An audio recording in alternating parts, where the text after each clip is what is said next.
l'UQAM a 40 ans. Ça veut dire que lorsqu'on a créé l'UQAM en 1969, c'était dans un contexte assez particulier d'une université nouvelle qui donnait accès à l'université à une classe sociale qui jusque-là n'y avait très peu accès.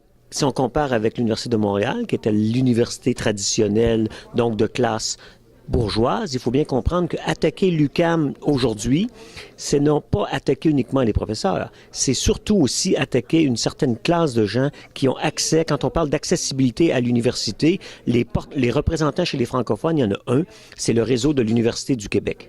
Et comme le cœur du réseau de l'Université du Québec, c'est l'UQAM, attaquer l'UQAM actuellement, comme le fait le gouvernement, en voulant faire 2 poids, 2 mesures, qu'il y aurait d'autres universités qui, elles, auraient droit à des salaires plus élevés, à des subventions plus élevées, c'est dire que les gens qui viennent à l'UQAM sont des gens de seconde classe, comme ils l'étaient dans les années 40, dans les années 60, jusqu'au rapport au rapport de la Révolution tranquille, le fameux rapport Parent qui disait il nous faut une deuxième université francophone qui a donné lieu à la création de l'Université du Québec. Donc l'UQAM, c'est ça, c'est l'accessibilité, c'est l'accès à l'université de gens qui, autrement, n'auront pas nécessairement accès.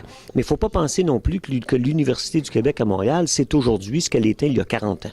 C'est aujourd'hui une université équivalente à celle des autres universités du Québec. On y retrouve un très grand nombre de programmes de 2e et 3e cycle, donc de recherche, un grand nombre aussi de chaires de recherche, de groupes de recherche, de centres de recherche et de subventions de recherche. Il faut rappeler que c'est à l'UQAM, si on regarde les subventions en sciences humaines et sociales, qu'on est les plus élevés à travers le Canada. Donc, bien sûr, on n'a pas de faculté de médecine.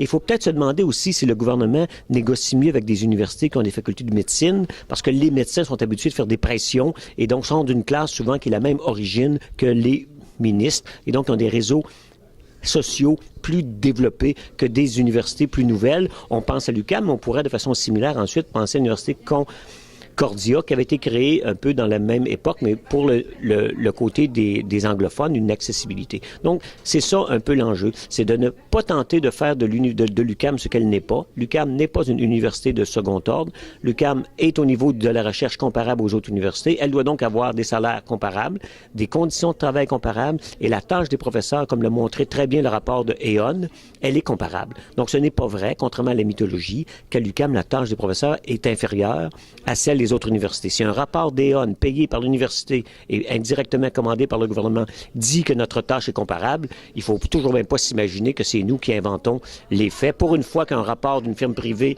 dit les choses qui correspondent aux chiffres véritables, on va s'apercevoir que le gouvernement qui maintenant va essayer d'enterrer ce rapport-là qu'il a commandé, ça sera la preuve par cap que lorsque le rapport ne fait pas son affaire, qu'il vienne de l'UQAM ou d'une firme privée, il va tenter de l'enterrer. Donc l'enjeu, c'est de rappeler au gouvernement que l'UQAM est une université comme les autres, qui doit être payée comme les autres, qui doit avoir des subventions comme les autres. Pas de privilèges, mais pas non plus de deuxième classe.